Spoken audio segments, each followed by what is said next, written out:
I'm Patrick Bailey with whiteboardcoder.com. Today is June 23rd, 2018. And in this video, I'm going over 3 Linux commands. Make directory, move, and remove. Okay, so here I am on an Ubuntu 1604 machine. And I actually have some files in here, so let me remove them real quick. Even though I'm going to go over remove in a second, but let's start with make directory. So make directory is mkdir for make directory. And it's pretty simple. So I can go over here and say, you know what, I want a new folder called new folder underscore R1, and another new folder called new folder underscore 2. And I can make a third one. So I can make one, I can make as many as I want. So let me see, new folder underscore 03. Now if I do an ls-alh or just lh, I'll see that I have 3 folders in here. And you'll see they're highlighted in blue just to make life easy so you know they're folders. And also over here you'll see a D saying they're directory. So just, easy to know. Or, you can just make one at a time. So I can say make directory new folder underscore 04. And there we go. So there's all 4 directories I just made. Now one thing to note is, well, here let me do, you can make directories that are already in directories. You can make a directory in a directory. So I already have these directories made. So I can say make a directory new folder, and I'll hit the tab key to do the tab completion, and hit 01. Let me start that over again. If you're new to Linux, one nice thing is tab completion. So here I can start typing new, hit the tab key once, and it will fill things in as best it can figure out. So here it knows I'm looking at stuff in this directory, and so it goes new folder, and it gets all the way to where things are no longer unique. Or where there is uniqueness, I should say. So here I get all the way to 0 because every single file has new folder underscore 0. And I can hit tab twice. If I do that, it'll show me my options, which is a convenient thing to know. And then I hit 01. I can hit tab again and make sure that I'm correct, I guess. Okay, now I can just make a subfolder. So I'm going to say make a folder in the new folder. And I can do an ls-lh new folder 1, and I can see that subfolder is in that folder. So you can make directories wherever you want. Now, the one caveat is if you try to do something like this. So let me make a new directory, new folder underscore 04 underscore 05, which does not exist right now. So I want to make that folder, and I want to make several subdirectories.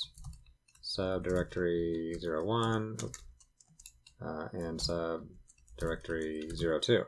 So in this case, I'm going to try to make 3 folders all at once, but they're nested. So if I try to do this as is, it's going to fail.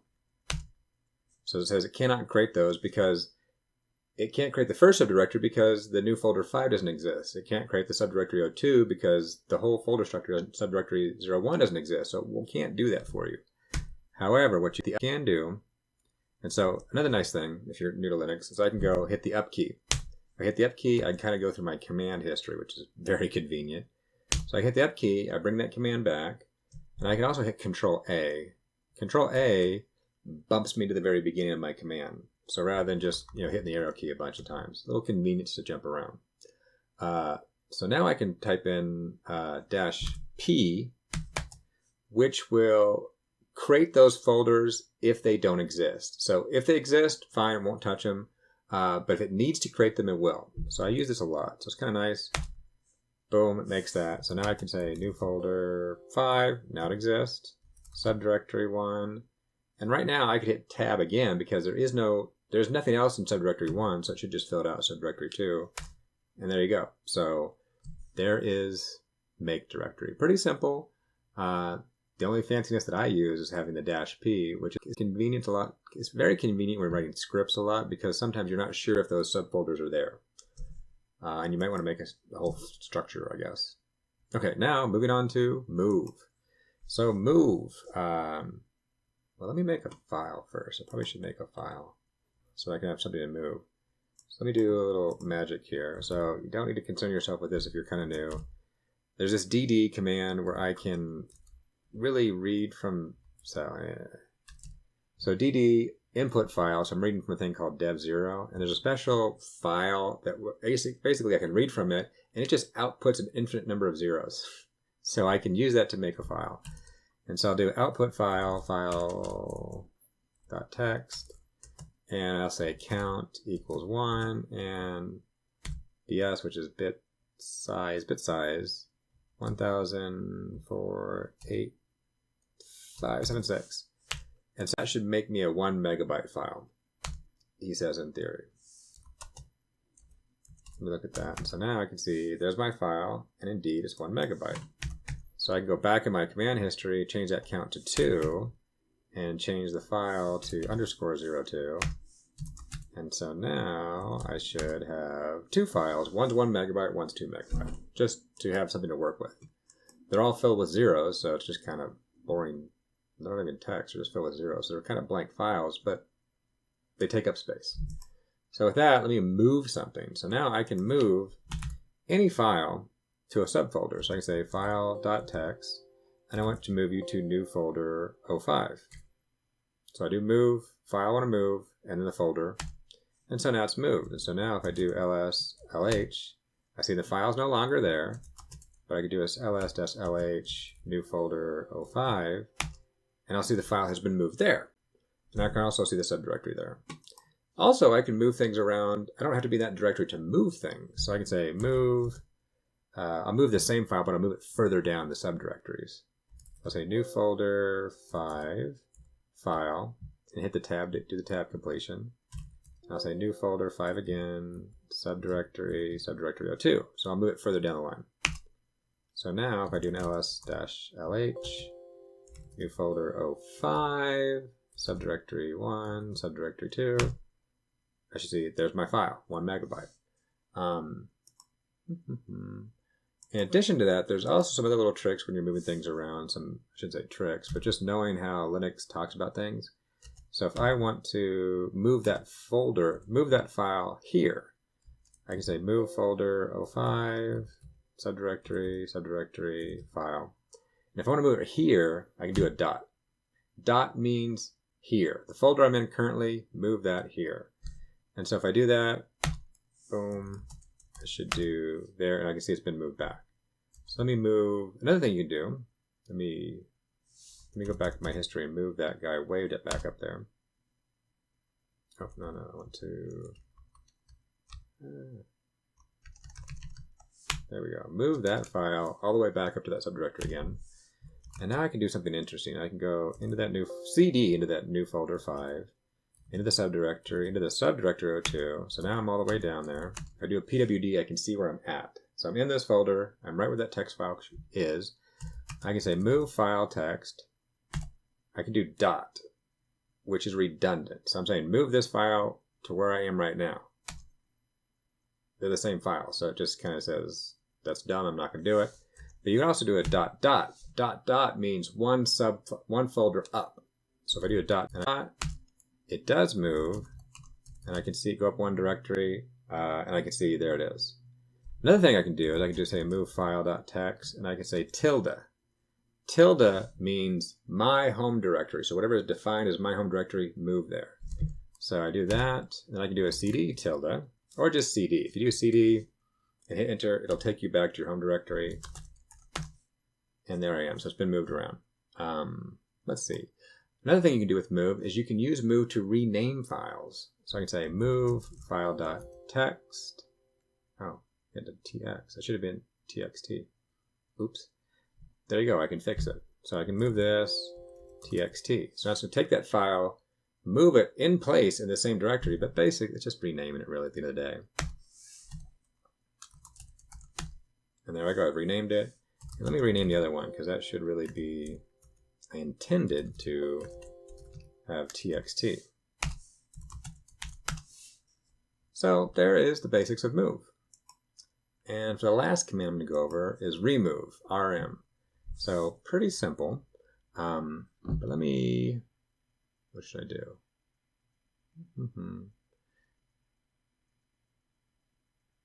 Let me make a quick copy. So I'll copy file, I'll do a copy file _02. And I'll copy it into new folder 05, and I'll just copy it all the way down there.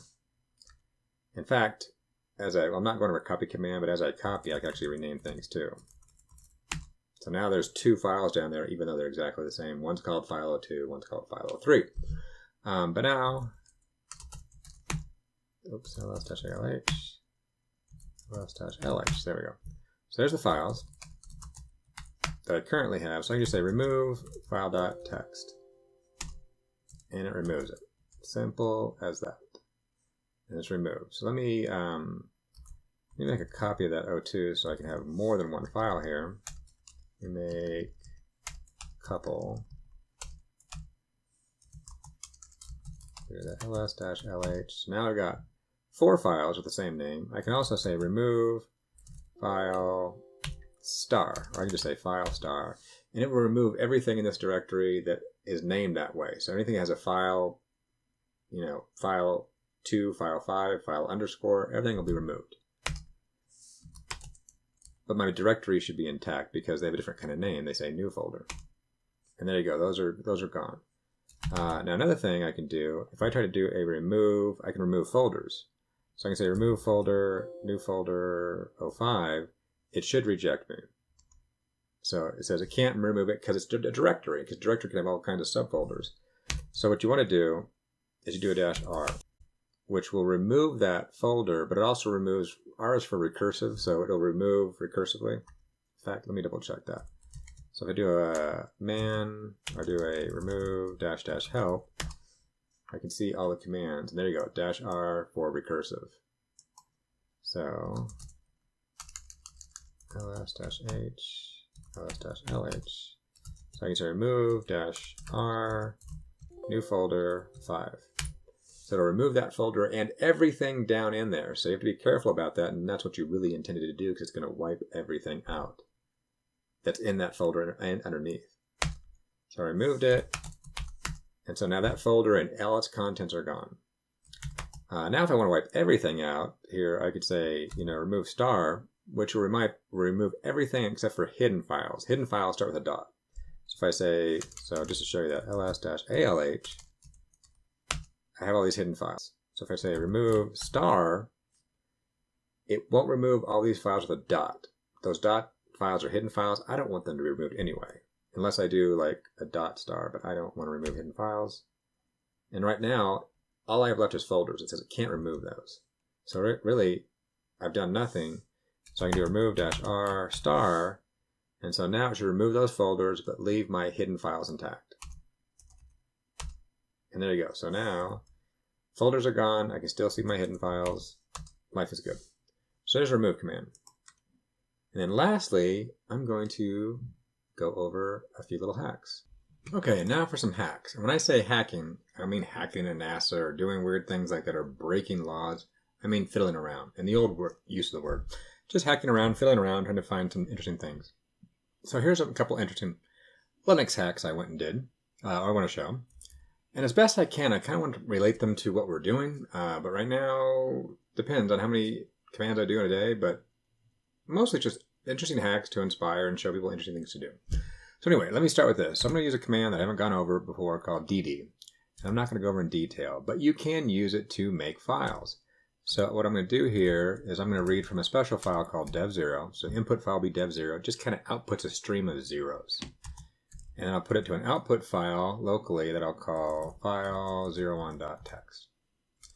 Well, no, I'm gonna name these oddly. So I'll call this 66.txt, and count equals 1, and bit size equals 104856.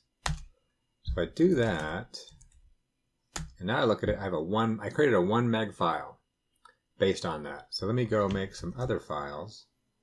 22, and I'll make this one 2 megs in size, and AB, and I'll make this one 3 megs in size. AA, we'll make this one 4. I'm just gonna make about 6. Make this one about 5 megs in size, 77, and then 6. We'll make a 00 file. So now if I look at all that, I can see I have 6 files that go 1, 2, 3, all the way to 6 megs in size. And if I do an ls-h, I see they're ordered by alphanumerically. So you can see they're alphanumerically ordered, but that's not it's not ordered by size. So there's a couple cool things you can do to order things by size, because you may need to go into a folder structure and you find 1,000 files, and you want to find the smallest file or the smallest 2 files or the largest file to see what's going on there. So I can do a command called du-s star, and what that does, du does disk usage, and so s will go through here. It'll find all the files in there. It'll say how big they are in bytes. Now I prefer to put an H in there for human readable. And so now I can see there's my 1 meg, 2 meg. I can see the files. So now I can take that and I can pipe it out to sort. So now if I do that, I'll see they're sorted by the file size. And I could have done a -n to sort them numerically, but in this case, alphanumerically it works fine because it's off the front, so I don't need to do a -n. So I can do a sort, and then if I just want the top one, I could do a head-1 or an n-1, and that'll give me the smallest file in this directory. Now also I could do a reverse sort, because more often than not, we're not concerned about the small files, we may be concerned about the big files. Is there a giant file growing in my log files or something? So I can do a sort R, let me do this, sort -R, which is reverse. So I'll reverse it, and I can see there's my top file, 6 megs, and I could do a head-n1, and there's my biggest file. That's a nice little hack to put together, use a lot when searching through things. Okay, next hack. Here's a nice little thing. So let me go make a file, and I'll just call it websites.txt. And I'm going to put a couple websites in here that I want to figure out. I want to figure out what the download time is on. So if I access one of these, if I try to hit one of these websites, how long does it take to get, not only hit it and talk to it, but pull down their main page? So I'll go Yahoo, Google, Twitter, Facebook, and Whiteboard Coder. Now I'm not saying there's better tools to do this. It's just interesting that you can do this really quick on your command line using curl. So I've got that file together, and so I can cat that guy out, and I can see there's on my website. So I'm going to pipe this into some other commands here in a second. But before I do that, what I'm going to do at the end of the day is use a curl command. So I can do curl-s for silent, -w, which I can use that to actually get me some information out of what happened. So I can do a time total, and that'll return the time total that it took. And then I can actually put some text in here. So I'll say seconds, 5, and I'll put a return in there because I want to. And -o is the output, but the output they send to me, I don't care about. I don't want to put it to the screen. I don't want to put it to a file, because if I put it to a file, I have to delete the file later. So I'm going to set it to dev null, which is just a place where it's kind of like, you can think of it like a garbage can, but it's more like a black hole. Anything that goes there just disappears. It doesn't get saved, doesn't go anywhere, it just goes away. Kind of like a file sync. I don't know. And then here, let me try one website. We'll do www.google.com. If I run that, you can see it took 0.273 seconds to complete. So there's the command that works.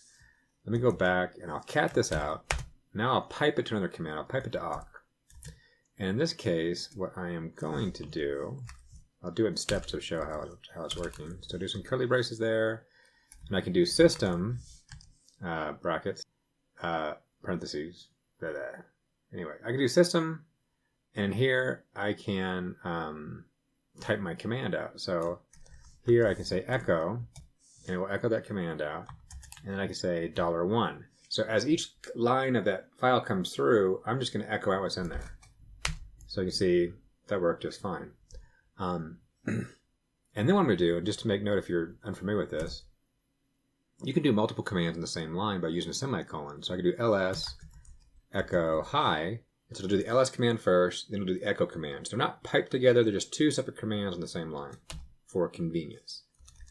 So let me go back to this, and I'll delete a little bit here. And so now I'm going to start the rest of my command. So I'll put a semicolon here, and then now I'm going to put this slash. This is actually not part of the command, but if I do a slash like this, hit enter, now I'm on a new line. And the only reason I'm doing that, let me go back to the top here. So I do a slash, I'm on a new line. That doesn't count. That slash is not part of the command. I'm just doing that because it makes it more readable while I'm doing this video. Because I'm on a new line, it's kind of like hitting enter, but if you hit enter, you actually execute the command. But now it's like a new line so people can actually read what I'm doing. So there we go. So I'll do a curl dash s dash w. And at this point, normally I do this and put my time total in there. But there's it's a little confusing. So now that's a special character. So I'm going to put a slash in front of it. That means, no, really don't, this isn't counting against the other double quotes. It's a new double quote that I mean to put in this command. I'll put a couple of those guys in there, and I'll say percentage time total, if I can type, and second, do that again, and then that, because I have to have that slash but behind that quote, otherwise it'll be interpreted as one of the other quotes. And then output dev null. And then now I can start putting my website together. http://www dot, and then the $1, so now that's that variable coming in. And .com, I can put slash or not there, I guess. And then, there we go, I should be good. So now, that should work. That should go hit every single one and output the time it takes to download. Boom! Pretty quick. So Yahoo, 0.22 seconds, Google, 0.29, and Whiteboard Coder, 0.219. So there's a little hacks. Now, really, if you're trying to investigate the speed of a site, that's just a really quick thing. So if you wanted to go hit 100 different sites and pull some information down from some servers you're doing, that's a fine thing to do. But it's not a complete analysis. But it's a quick little hack thing to make sure that you're hitting them and things are coming down like they should. So, well, that's it for this video, and I hope someone out there found this useful. Thanks for watching. I hope you liked the video. If you did, please give it a like. To subscribe, just click the subscribe button. Also, you can follow me on Twitter under the handle @whiteboardcoder.com. View any code I may have thrown up as a gist at GitHub under the username PatmanDenver, or check out my blog site at whiteboardcoder.com.